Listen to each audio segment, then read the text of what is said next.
tutup wajah, sekelompok pemuda mendatangi sebuah indekos di Jalan Faisal 17, Kecamatan Rapocini, Kota Makassar. Tak berselang lama, para pelaku tampak berlarian meninggalkan lokasi. Selain memeriksa sejumlah saksi, polisi yang tiba di lokasi juga mengamankan rekaman CCTV. Salah satu penghuni kos bilang para pelaku memukul dinding kos dan mencari seseorang bernama Yuda. Penghuni kos yang terbangun dan keluar kembali masuk dan menutup pintu lantaran pelaku membawa senjata tajam. Selain melempari kos dengan bom molotov, pelaku juga merusak pintu.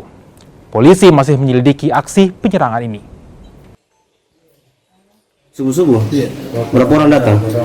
9 orang masuk di area kos, 4 orang masuk di kos, di dalam kos. Oh, banyak berarti ya? Iya. Itu bawa apa dia bawa? Dia bawa bom molotovnya sama badi. Bawa senjata tajam? Iya. Itu kita kenal mereka? Tidak.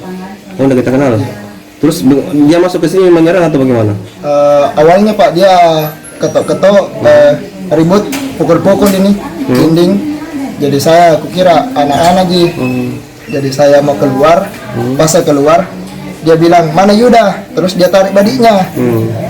Terus spontan saya tutup pintuku, Pak.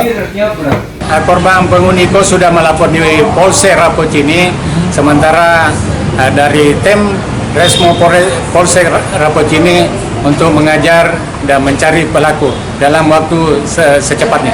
Bang, ini pasca kejadian ini langkah selanjutnya Polsek sendiri seperti apa? Selanjutnya kita sudah mendatangi ke TKP dan mengolah TKP serta mencari alat bukti, terutama dari hasil CCTV kami sudah dapat. Nanti kita selanjutnya untuk melakukan